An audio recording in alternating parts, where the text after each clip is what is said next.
यहाँ आप देख सकते हैं क्लास 12 का जो मॉडल सेट है वो पहला सेट है, उसका 44 क्वेश्चन है। इसका सोल्यूशन करा रहे हैं। यहाँ पे देखिए, यहाँ पहला क्वेश्चन है कि दो वस्तुओं x तथा y के उत्पादन संभावनाएं इस प्रकार दी गई है।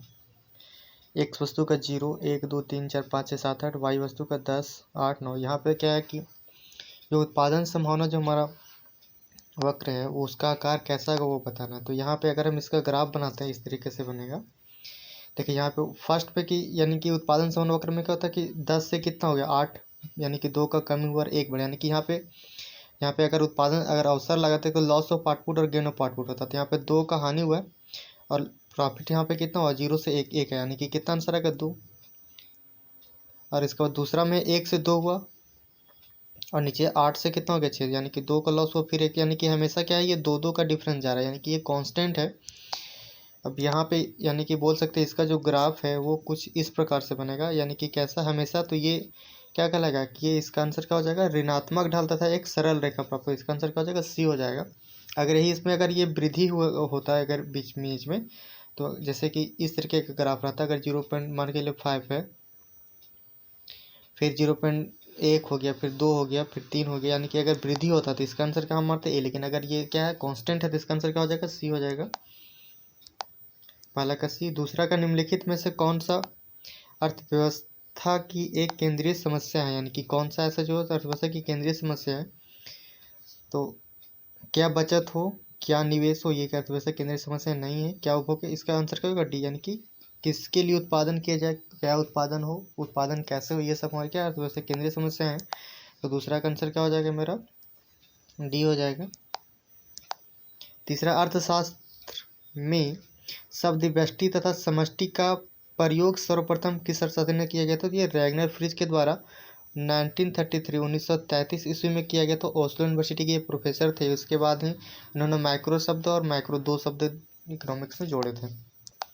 अगला क्वेश्चन है कि एक किसान खेतों की जुताई के लिए ट्रैक्टर और हल बैल के बीच किसी एक तकनीकी का चयन करता है, उसका यह चयन अर्थव्यवस्था की किस केंद्रीय समस्या से मेल खाता है। यानी कि यहाँ पे इसमें यहाँ पे देखिए पहला क्या है कि वो ट्रैक्टर उसके पास एक साधन है और एक साधन हर बैल है। तो यह क्या दोनों में से क्या करता है किसी एक क्या करता है चयन करता है, यहाँ कितनी मात्रा में उत्पादन हो तो चयन करता। तो यानी कि क्या उत्पादन ट्रैक्टर से करे या बैल से करे, इसका आंसर क्या हो जाएगा कि वो उत्पादन कैसे करें, इसका आंसर क्या होगा बी। 4 का आंसर हो जाएगा बी, यानी कि उत्पादन कैसे करे ये इस समस्या का वो फेस कर रहा है। अगला क्वेश्चन है 5 नंबर क्वेश्चन, किस अर्थशास्त्री के अनुसार उपयोगिता को मुद्रा के रूप में मापा जाता है। तो ये हो गया अल्फ्रेड मार्शल के अनुसार बताया गया था जो बी है कि हम लोग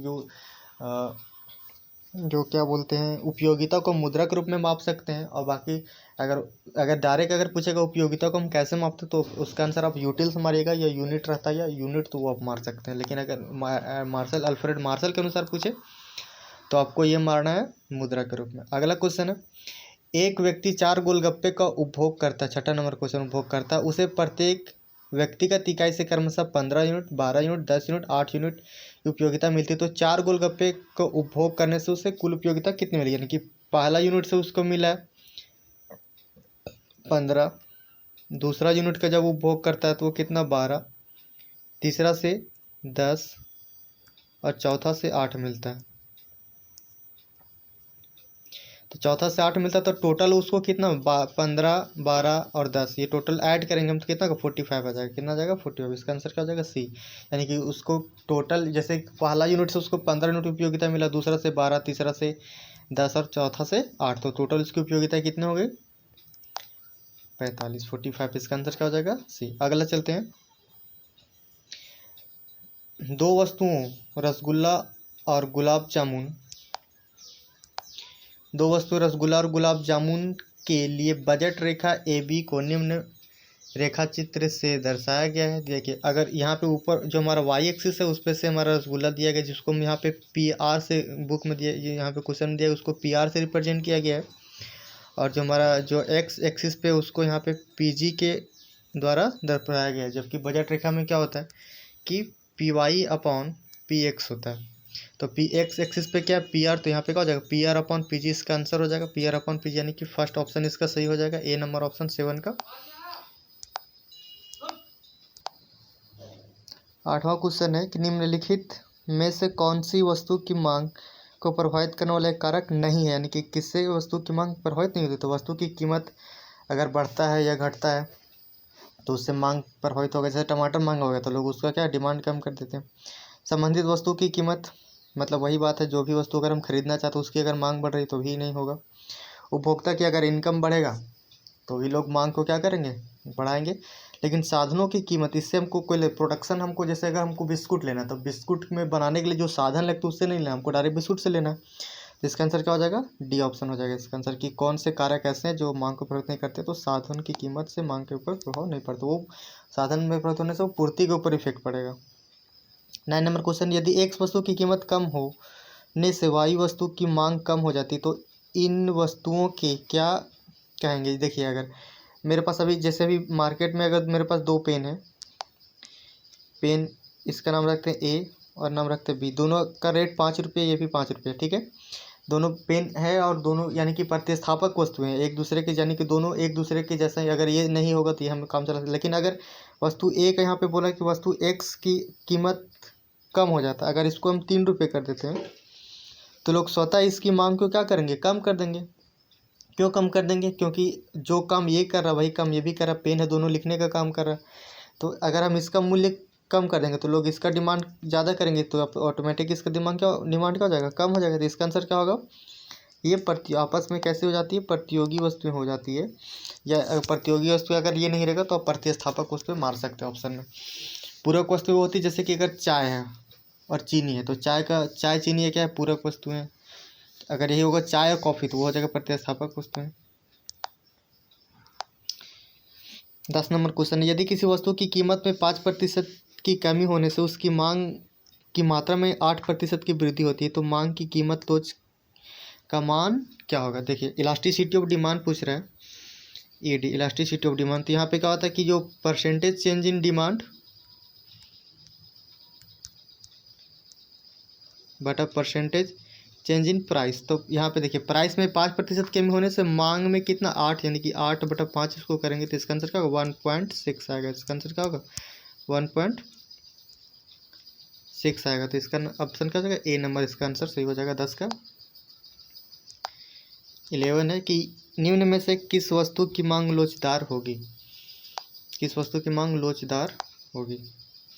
लोचदार मतलब कि हम लोग उसके मांग में कमी या वृद्धि कर सकते हैं आवश्यकता के अनुसार। देखिए, जीवन रक्षा की वस्तुएं तो ये तो होगा नहीं, क्योंकि जीवन रक्षा की वस्तु अगर हमको जरूरी पड़ेगा तो लेने, नमक है उसमें हम लोग कमी नहीं कर सकते, माचिस वो भी नहीं कर सकते। यानी कि ऐसी वस्तुएं जो जिसके बिना हमारा काम नहीं चल सकता वो तो बेरोजगार होती है। रेफ्रिजरेटर अगर मेरे पास नहीं भी रहेगा तभी हम इसके से अलावा हम काम चला सकते हैं। तो इसका आंसर क्या हो जाएगा, डी इसका आंसर हो जाएगा, रेफ्रिजरेटर। इसके बिना हम अपना काम चला सकते हैं, यानी कि ऐसी कि इसकी वस्तु की मांग कैसी होगी, लोचदार हो जाएगी। अगला क्वेश्चन है 12 नंबर क्वेश्चन, निम्न रेखा चित्र में मांग रेखा ए बी के बिंदु जी पर मांग की लोच क्या होगी। यहाँ जो आप देख रहे हैं फिगर में, जो क्वेश्चन नंबर 17 है उसका फिगर में, कि जो हमारा जो यहाँ पे क्या है, ए बिंदु, यहाँ पे हमको, यहाँ पे अगर हम जैसे देखिए, अगर ये ग्राफ है तो ये यहाँ मांग की लोच को नापने के लिए जो बिंदु प्रणाली है, जो ज्यामिति, जो लास्ट में जो हम लोग पढ़ते हैं ज्यामिति प्रणाली है, बिंदु प्रणाली है, और एक होता है तो यहाँ पे जो हमारा जो बिंदु प्रणाली उसमें से यहाँ अगर पॉइंट के बीच में अगर ये इधर प्राइस रहता है और इधर क्या रहता है, मेरा डिमांड रहता है, तो बीच में लाइन से अगर जितना हम ऊपर जाएंगे, यानी कि ये इसका रेशियो निकाला जाता है। यहाँ पे अगर हम इसका निकाले ए जी, हमें ए जी हमारा सब प्राइस, ऊपर वाला क्या है प्राइस है और नीचे में जी डी, जी और बी है, ये हमारा क्या ज़्यादा है, ये ज़्यादा और ये कम है, यानी कि इसको डिवाइड करें तो हमेशा आंसर एक से क्या होगा, ज़्यादा आएगा। तो इसका आंसर क्या होगा, 21 से अधिक। अगर यही वाला अगर पॉइंट जी जो है वो नीचे रहता, नीचे अगर इसी पॉइंट पर रहता तो यानी कि हमारा प्राइस का लाइन यानी कि ज़्यादा हो जाता, कीमत का हमारा क्या हो जाता, कम, मात्रा कम हो जाता। तो प्राइस हमेशा नीचे, अगर नीचे बड़ा होगा तो फिर आंसर छोटा आ जाएगा। इसका आंसर क्या होगा, जी बिंदु पे क्या होगा, मांग जो है हमारा वो 21 से अधिक हो जाएगी। 13 नंबर क्वेश्चन है, किस प्रकार की वस्तु की कीमत बढ़ने पर उपभोक्ता उस वस्तु की अधिक मात्रा खरीदना चाहता है। ये गिफिन वस्तुएं जो, ये अब मांग के नियम का जो अपवाद का नियम है, जैसे कि वो क्या है, अपवाद के नियम में जो हम ग्राफ इस तरह से बढ़ता है, यानी कि प्राइस बढ़ेगा तब भी उस वस्तु का डिमांड बढ़ जाता है। ये गिफिन वस्तुएं के में ऐसा होता है यहाँ पे ये मांग के नियम को फॉलो नहीं करते हैं। जैसे कुछ ऐसा महामारी आ जाता है तो लोग क्या करते हैं, जैसे अगर प्राइस कम होने पर वस्तु को नहीं मांग करते, लेकिन अगर प्राइस बढ़ता तभी वस्तु को ज़्यादा मांग करने लगता है। ऐसा क्यों होता है? क्योंकि गिफिन वस्तु में तो मांग के नियम नहीं फॉलो। जैसे कि अगर एग्जाम्पल हम देना चाहें तो अगर कोरोना काल में मास्क का जो रेट है बढ़े या बढ़ रहा है तो भी तब भी उसका डिमांड क्या हो रहा है? बढ़ रहा है, क्योंकि लोग उसकी आवश्यकता है ज़्यादा, तो वो क्या करते हैं, उसको लोग खरीदना शुरू ही करते हैं। 14 नंबर, यदि एक उपभोक्ता एक वस्तु पर अपनी आय का एक बड़ा हिस्सा खर्चा करता है तो उस वस्तु की मांग क्या होगी? यानी कि एक बड़ा हिस्सा उस किसी जो उपभोक्ता वो इसी एक पॉइंट पे वो ज़्यादा अमाउंट में खर्चा करता है, दैट मीन्स उस खर्चे को वो घटा बढ़ा नहीं सकते, यानी कि वो बेलोज हो जाएगी। यानी कि उस पर उसके बिना वो काम नहीं चलाया जा सकता, तो भी तो एक हिस्सा उसके ऊपर खर्च कर रहा है तो कर ही रहा है, इसकी होगी बेलोज हो जाएगी। 15 नंबर क्वेश्चन है, औसत स्थिर लागत वक्र का आकार होता है। औसत स्थिर लागत का जो ये देखिए एवरेज, देखिए यहाँ पे जो फिक्स कॉस्ट है वो, जैसे अगर किसी मशीन का 10 रुपये फिक्स कॉस्ट है तो हमेशा 10 ही रहेगा, लेकिन अगर एवरेज निकालेंगे तो क्या होगा कि प्रत्येक अगले इकाई से एक इकाई, 2 इकाई, 3, तो 10 से इसको जब डिवाइड करेंगे तो 10/1, 10/2, 10/3 करेंगे तो हमेशा क्या होगा, ग्राफ नीचे आते जाएगा, क्योंकि ग्राफ क्या हो जाएगा, कम होते जाएगा, घटते लगेगा। तो इसका जो ग्राफ है वो कुछ इस प्रकार से बनती है, नीचे गिरती है यहाँ से, तो ये, और इसी का एक और नाम रहता है आयताकार प्रवलीय, इसका नाम रहता है। इसका आंसर क्या हो जाएगा? सीसी को हम लोग आयताकार प्रवलीय ग्राफ बोला जाता है इसका, यानी कि बोल सकते हैं इसका 14, जो हमारा 15 का आंसर क्या हो जाएगा? आयताकार प्रवलीय। 16 नंबर क्वेश्चन है, परिवर्तित साधन और औसत उत्पादन बढ़ता है।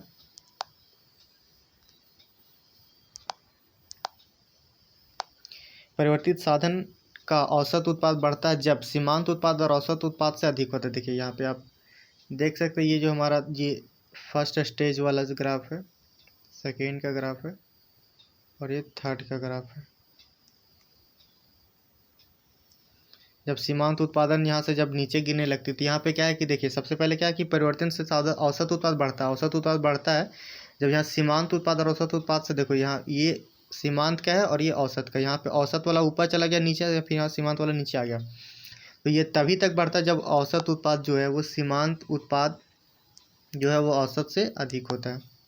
इसका आंसर क्या हो जाएगा? ए नंबर हो जाएगा। यानी कि सीमांत उत्पाद जब अधिक होता है औसत उत्पाद से तभी वो क्या होता है? औसत उत्पाद बढ़ता है। यानी कि जो इस तरीके का जो ग्राफ था ऐसे ऐसे ऐसे था। तो यहाँ पे देखिए ये औसत, ये सीमांत का है, ये नीचे वाला औसत का, ये ऊपर वाला टोटल का है। तो यहाँ पे देखिए यहाँ ओवरलैप का था, जब ये नेगेटिव होने लगता है सीमांत, तभी औसत भी का होता है, यहाँ के बाद देखो थोड़ा घटने लगता है।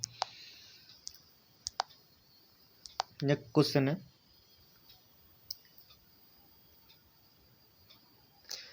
कुल उत्पादन अधिकतम होता है जब सीमांत उत्पादन का मान क्या होता है? 0 होता है। ये ऑप्शन नंबर ए इसका आंसर। जब देखिए कुल उत्पादन जो ये ऊपर मैक्सिमम होती है हमेशा, यहाँ से जब ये मिनिमम, जब ये 0 हो जाती है तब ये हमेशा ग्राफ क्या होता है? उसमें मैक्सिमम पे रहता है।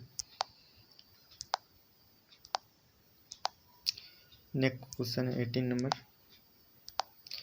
यदि कुल उत्पादन टीपी तथा परिवर्तित साधन की मात्रा क्यू है तो औसत उत्पाद क्या होता है? टोटल अपॉन क्वांटिटी, तो टीपी अपॉन क्यू, इसका आंसर क्या हो जाएगा? ए आंसर हो जाएगा इसका 18 का। 19 का बोला कि यदि कुल उत्पाद टीपी तथा परिवर्तनशील साधन क्यू है तो सीमांत उत्पाद, यहाँ पे देखिए सीमांत उत्पाद क्या होता है कि एक अतिरिक्त इकाई के उत्पादन करने से जो वृद्धि होती है तो वही सीमांत उत्पादन होता है। यानी कि यहाँ पे क्या हो जाएगा? डेल्टा टी क्यू, अगर डेल्टा पी मतलब टोटल प्राइस, यानी कि अगर पहले 500 रुपये उसका इनकम था, अब नेक्स्ट यूनिट जब वो उत्पादन कर वो 600 हो गया, यानी कि डेल्टा यानी टोटल, यहाँ पे टोटल जो उसका यहाँ पे ये है और ये टोटल फाइनल में यहाँ हो गया, तो परिवर्तन कितना होता है? डेल्टा चेंज कितना? 100 का होता है, यानी कि delta TP upon delta Q, यानी कि एक एक्स्ट्रा यूनिट से इसका आंसर क्या हो जाएगा? 20 का आंसर हो जाएगा।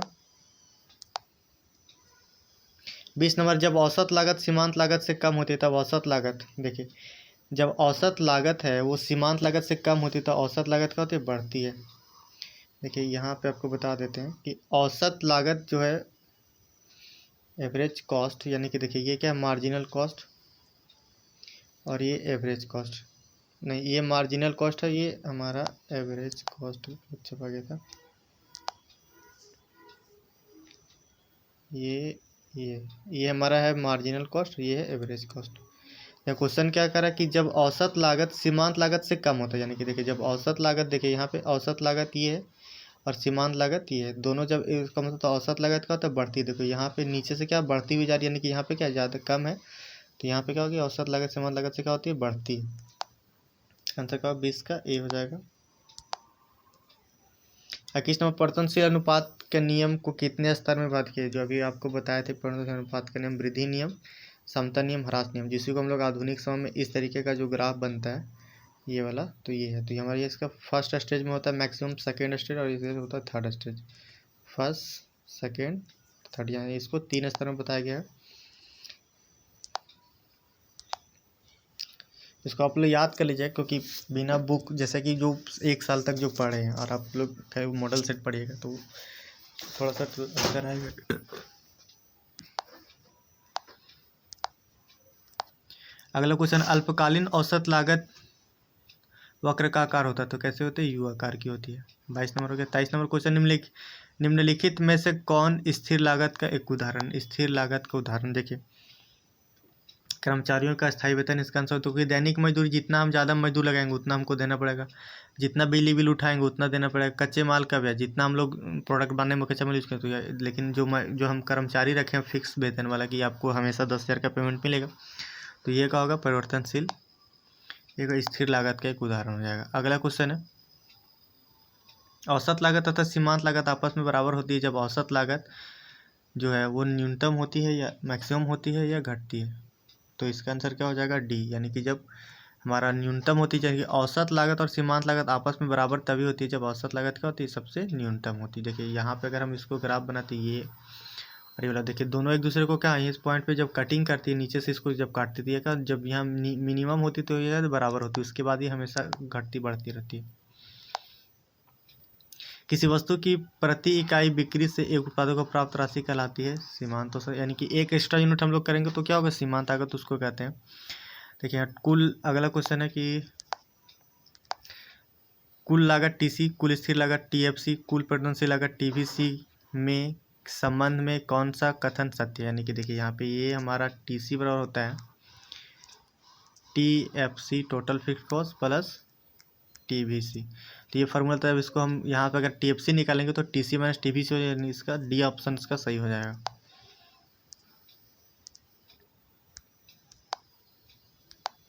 अगला क्वेश्चन 27 नंबर, जब किसी वस्तु की मांग में वृद्धि होती है लेकिन पूर्ति में कोई परिवर्तन नहीं होता है, जब किसी वस्तु की मांग में वृद्धि होती है लेकिन पूर्ति में कोई परिवर्तन नहीं होता, तब संतुलन कीमत में क्या होती है, वृद्धि होती है।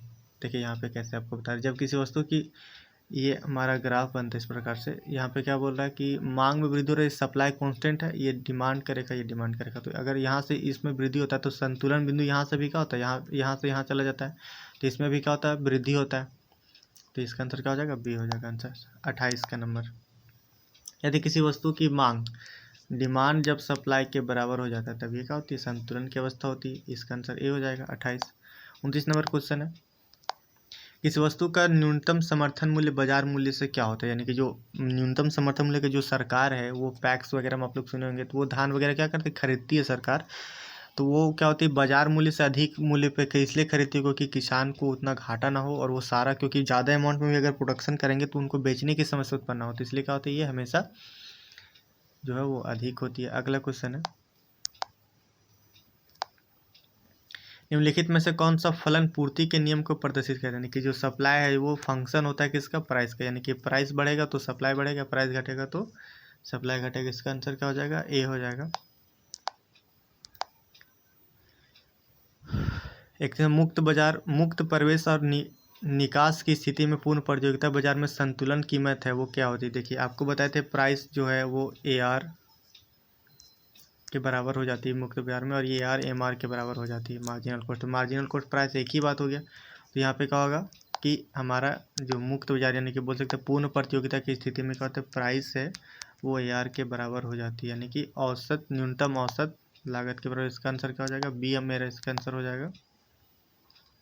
32 में, एक उत्पादक का उद्देश्य होता है, जो एक उत्पादक है वो चाहेगा कि हमको ज़्यादा क्या हो, हमेशा क्या हो, प्रॉफिट हो।